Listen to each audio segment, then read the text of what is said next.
देश की आज़ादी और विभाजन से उपजी हिंसा के बीच कुछ रियासतों का स्वतंत्र रहने की इच्छा तो कुछ रियासतों का पाकिस्तान में शामिल होने की मंशा ने भारत में असहज की स्थिति पैदा कर दी थी।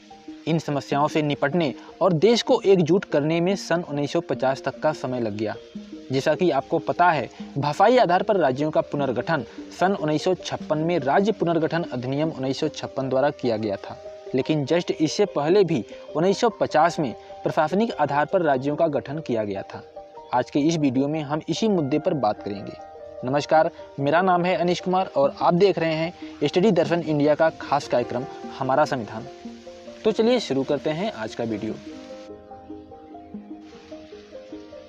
दोस्तों, आज़ादी के समय ब्रिटिश भारत में ब्रिटिश सरकार के गवर्नर के माध्यम से प्रत्यक्ष शासन वाले 11 ब्रिटिश प्रांत थे।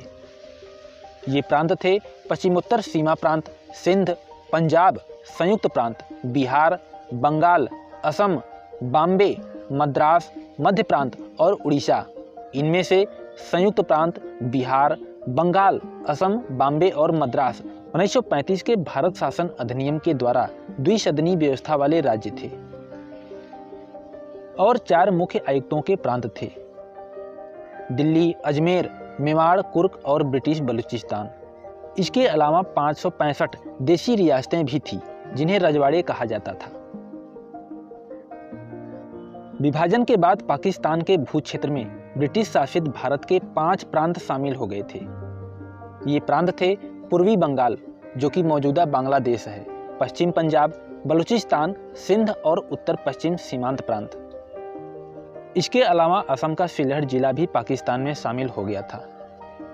साथ ही कुछ रियासतों ने भी पाकिस्तानी संघ में शामिल होने का प्रस्ताव स्वीकार कर लिया था। ये रियासतें थीं बहावलपुर रियासत, खैरपुर, स्वात, दिर, हुंजा, चित्राल, मकरान और कलात। इसके बाद लगभग वो सभी रजवाड़े जिनकी सीमाएं आज़ाद हिंदुस्तान की नई सीमाओं से मिलती थी 15 अगस्त 1947 से पहले ही भारतीय संघ में शामिल हो गए। अधिकतर रजवाड़ों के शासकों ने भारतीय संघ में अपने विलय के एक सहमति पत्र इंस्ट्रूमेंट ऑफ एक्सेशन पर हस्ताक्षर किए। इस पर हस्ताक्षर का अर्थ था कि रजवाड़े भारतीय संघ का अंग बनने के लिए सहमत हैं। इस तरह स्वतंत्र भारत की नई सीमाओं से लगती 552 रियासतों में से 549 ने स्वेच्छा से भारतीय परिसंघ में शामिल होने की स्वीकृति दी थी। जूनागढ़, हैदराबाद और कश्मीर भारतीय परिसंघ में शामिल नहीं होना चाहते थे।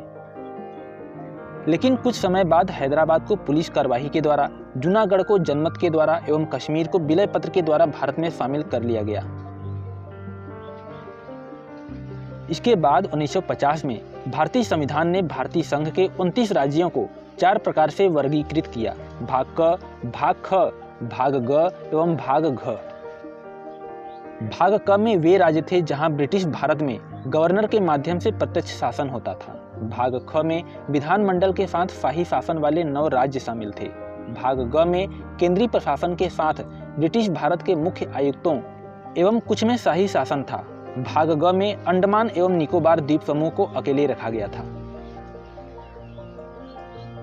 भाग क में असम, बिहार, बम्बई, मध्य प्रदेश, मद्रास, उड़ीसा, पंजाब, संयुक्त प्रांत और पश्चिम बंगाल शामिल थे। भाग ख में हैदराबाद, जम्मू और कश्मीर, मध्य भारत, मैसूर, पटियाला एवं पूर्वी पंजाब, राजस्थान, सौराष्ट्र, त्रावणकोर एवं कोचीन और विंध्य प्रदेश शामिल थे। भाग ग में अजमेर, भोपाल, बिलासपुर, कूच बिहार, कुर्ग, दिल्ली, हिमाचल प्रदेश, कच्छ, मणिपुर और त्रिपुरा शामिल थे। और भाग घ में अकेले ही अंडमान और निकोबार द्वीप समूह शामिल था।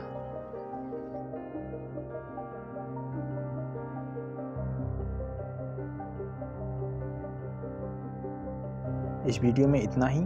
मिलते हैं अगले वीडियो में, तब तक के लिए नमस्कार।